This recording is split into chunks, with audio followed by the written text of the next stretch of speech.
am flummoxed by this. I am absolutely flummoxed. I don't understand it, or at least I understand that something has happened behind the scenes that explains why this has happened, but no one quite knows what that currently is, because on the face of it, this just doesn't work. Political logic is against it. You do not get 2 + 2 making 5. It just doesn't happen. A Tory MP on the right of the Tory party, who has been campaigning most vociferously on the issue of small boats, who said that people arriving onto the shores of her Dover constituency are, quote, breaking into Britain, who wrote that it was baffling that anyone would oppose the government's plan to send asylum seekers to Rwanda, who said, don't trust Labour on immigration, they really want open borders, has defected to the Labour Party. Natalie Elphicke took over from her husband Charlie, convicted and sent to prison for sex offences, and was a rock-solid Johnson supporter. Indeed, even in her statement today, she described Sunak as launching a coup against Boris Johnson. She says the Tories have become a byword for incompetence and division. Not untrue. But I cannot for the life of me explain why she has defected to Labour. Reform? I'd get it. But Labour? Who would get rid of the Rwanda plan that she loves or loved? I don't know, hard to tell. Has she had a Damascene conversion about the illogic consequences of sending to Rwanda, or the fact that it would cost too much money? She's right about the Tories having been chaotic, incompetent, divided. That's true whether she joined Labour or Reform or the monster raving loonies. But someone explain the sense not only in her joining Labour, but Labour admitting her. She does not support what Labour is doing on illegal migration. She is a Brexit-voting Johnsonian who has now apparently found a home in Starmer's Labour Party. So what to make of it? First thing is that it adds to the sense of decay and death around the Conservatives. Their majority has now halved from 80 in 2019 to 38 and is only apparently going in one direction. So it certainly adds to that. But other than adding to the smell of decay, what does this achieve for Labour? It gives them a momentary win. Look, we've got a lot of you joining us.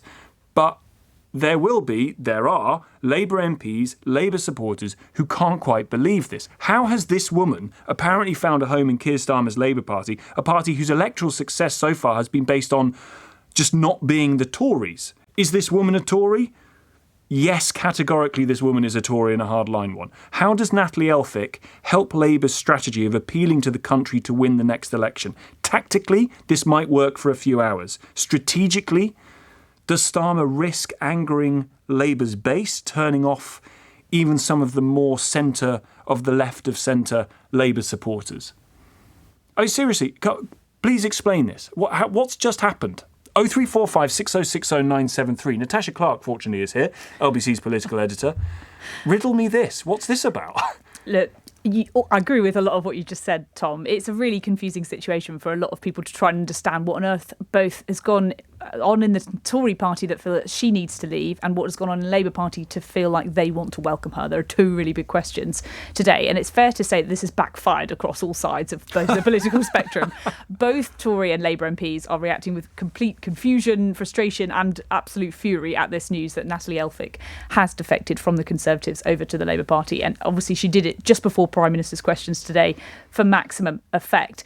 Now, speaking earlier today about the reasons why she feels, and I'll be honest, she really much sounded like she'd been taken hostage and popped in front of a video camera for us all to hear. She accused the Prime Minister of failing to stop the boats.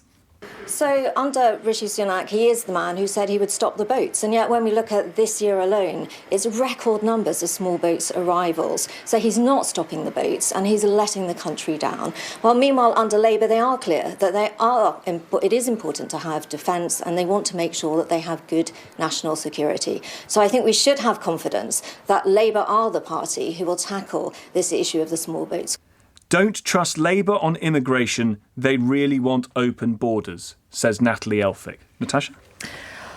Flummoxed. We're flummoxed in the studio here. And look, the Prime Minister obviously was on the back foot on this in PMQs after he was sort of confronted with this. The idea of, Tory MPs literally pointing at her as she walked across the floor, and they were absolutely flabbergasted with this news. And they have been, in the last few hours, reacting in their droves. Tory MP Andrea Jenkins tweeted her earlier today saying, "You were a centre-right Conservative. Labour want to give asylum to 50,000 plus people. I thought you had more conviction than to join the lefty Labour lot you despised so much." And, the reaction has really been coming in this afternoon. You spoke earlier, Tom, to Tory MP Neil O'Brien. He said this whole thing just makes absolutely no sense. Natalie's defection is ridiculous, and I think everyone assumes that she's been promised the peerage because she spent the last 5 years slating the leader of the opposition, saying that he was weak on immigration, that he would be totally open borders on the small boats, that he was hopeless on legal migration. I mean, she has been more aggressive on this issue and incredibly critical of the Labour Party again and again and again. So for her now, and she's really on the kind of the right of the party, to suddenly flip over, she's the MP for the place where all the small boats are landing. She's pointed out that Keir Starmer, as a human rights lawyer, will make things work. And yet she's done this. I think it makes no sense politically.